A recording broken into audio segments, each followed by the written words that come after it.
Le plus gros mensonge de l'économie. Pourquoi tout ce qu'on vous a appris sur l'argent est faux? Tu as passé ta vie à croire que l'économie était une science exacte, que l'inflation était inévitable, que la dette nationale était nécessaire, que les banques centrales étaient nos protectrices. Aujourd'hui, je vais te prouver que tout ce qu'on t'a enseigné sur l'argent repose sur des fondations truquées. Ce n'est pas une théorie du complot. C'est l'histoire non dite de la finance moderne, documentée et vérifiable. Avant de commencer cette révélation, j'ai besoin de savoir où dans le monde cette prise de conscience émerge. Écris-moi en commentaire ta ville et l'heure qu'il est. Cartographions ensemble cette révolution silencieuse. Première révélation. L'inflation n'est pas un accident, c'est une politique délibérée. On nous présente l'inflation comme un phénomène naturel, comme la pluie qui tombe du ciel. La vérité est bien plus troublante. L'inflation est le résultat mathématique d'une augmentation de la masse monétaire. Quand la création d'argent dépasse la production réelle, les prix montent. C'est inévitable. Regarde les chiffres officiels de la Federal Reserve. En 1913, la masse monétaire M2 était de 15 milliards de dollars. Aujourd'hui, elle dépasse 21 000 milliards de dollars. Pendant cette période, le pouvoir d'achat du dollar a chuté de 97%. Ce n'est pas une coïncidence, c'est une causalité. Chaque dollar nouvellement créé dilue la valeur de tous les dollars existants. Ton épargne fond comme neige au soleil, et personne ne te l'explique. Deuxième révélation. La dette est une arme de destruction massive de la richesse. La dette mondiale atteint aujourd'hui 313 000 milliards de dollars. Pour comprendre l'ampleur de ce chiffre, c'est 3,5 fois le PIB mondial entier. Cela représente 40 000 dollars par personne sur Terre.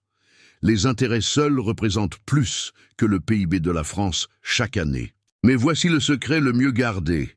Cette dette ne sera jamais remboursée. Elle ne peut pas l'être mathématiquement.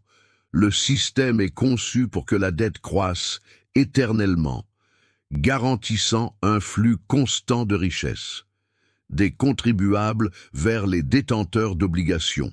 Troisième révélation. Les banques centrales créent les crises qu'elles prétendent résoudre. Examinons le cycle typique. D'abord, une période de taux d'intérêt artificiellement bas. Cela crée des bulles spéculatives. Ensuite, l'explosion de ces bulles provoque une crise économique. Puis vient le plan de sauvetage, avec une création monétaire massive. Enfin, on retourne à l'étape 1. La crise de 2008 est l'exemple parfait. La Fed a maintenu des taux à 1% pendant des années, créant la bulle immobilière. Quand elle a éclaté, la solution a été plus de création monétaire. Les quantitative easing ont injecté 4 500 milliards de dollars, sauvant les banques, mais préparant la prochaine crise. Mais la révélation la plus choquante concerne la nature même de notre argent. 97% de la monnaie en circulation est créée par les banques commerciales sous forme de dette. Quand tu empruntes, ta banque ne prête pas l'épargne des autres. Elle crée de l'argent numérique à partir de rien. Cet argent n'existe que sous forme d'écriture comptable. Ce système transforme tes revenus futurs, ton travail, tes biens réels, en chiffres virtuels sur un écran. C'est l'alchimie moderne, créer de la richesse à partir de dettes. Les conséquences sont profondes. Pour les travailleurs, érosion silencieuse de l'épargne, pouvoir d'achat en déclin constant, retraite compromise par l'inflation. Pour la société, explosion des inégalités, spéculation encouragée au détriment de la production, instabilité économique chronique. Regarde les chiffres. En 1971, une once d'or valait 35 dollars. Aujourd'hui, elle vaut plus de 2000 dollars. L'or n'a pas monté. Le dollar s'est effondré. Cette vérité est soigneusement cachée derrière des indicateurs économiques complexes. Mais il y a de l'espoir. La prise de conscience grandit. Les banques centrales achètent de l'or à un rythme record. Les pays émergents créent des alternatives au dollar. Les crypto-monnaies offrent une monnaie décentralisée.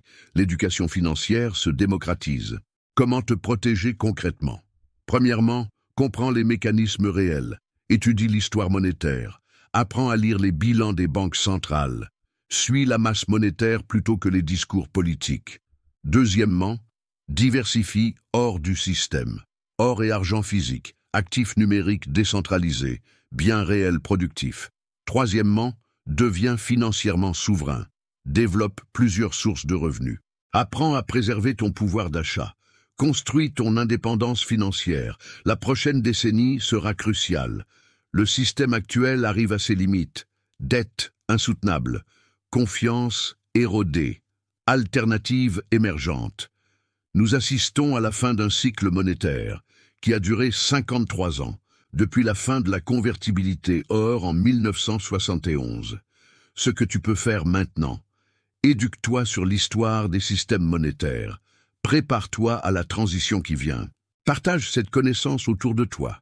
La plus grande richesse n'est pas l'argent, c'est la compréhension de ce qu'est réellement l'argent. Maintenant, regardons les preuves historiques. Chaque empire qui a abusé de la création monétaire a connu le même sort. L'Empire romain avec la dévaluation du denier, la Chine avec les billets de monnaie sous les Ming, la France avec les assignats pendant la Révolution, l'Allemagne avec l'hyperinflation de 1923. Le pattern est toujours le même. Aujourd'hui, nous vivons la plus grande expérience monétaire de l'histoire. Toutes les devises mondiales sont du papier sans contrepartie. Le système entier repose sur la confiance. Et cette confiance s'érode rapidement. Les banques centrales le savent. Regarde leurs actions, pas leurs paroles. Elles accumulent l'or tandis qu'elles te disent que c'est un actif barbare. Elles préparent l'avenir tandis qu'elles te bercent avec le présent. La transition vers un nouveau système monétaire a déjà commencé. Les CBDC, les monnaies digitales des banques centrales, arrivent. Elles promettent efficacité et modernité. Mais elles cachent un contrôle totalitaire.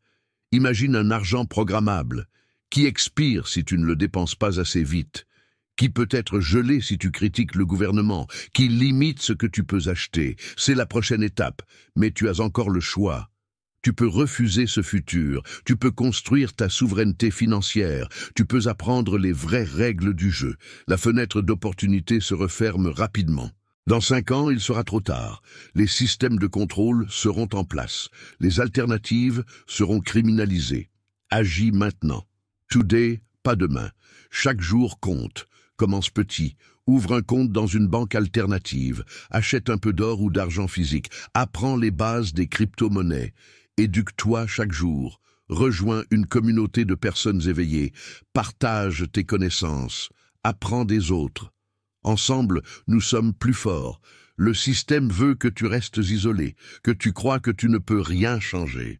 C'est un mensonge. Chaque personne qui se réveille affaiblit le système. Chaque dollar retiré des banques traditionnelles réduit leur pouvoir. Chaque once d'or acheté renforce l'économie parallèle. Tu n'as pas besoin de tout changer en un jour. Commence par une petite action, puis une autre, puis une autre. Dans 1 an, tu ne te reconnaîtras plus. Tu auras repris le contrôle de ta vie financière. Tu comprendras les vrais enjeux. Tu seras libre. La liberté financière n'est pas une destination. C'est un chemin. Et ce chemin commence aujourd'hui. Maintenant, avec cette vidéo. Si cette analyse t'a ouvert les yeux sur la réalité de notre système monétaire, like cette vidéo pour soutenir ce travail d'éducation.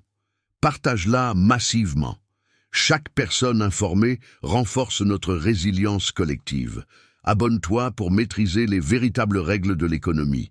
Le changement commence par la compréhension, soit du bon côté de l'histoire économique.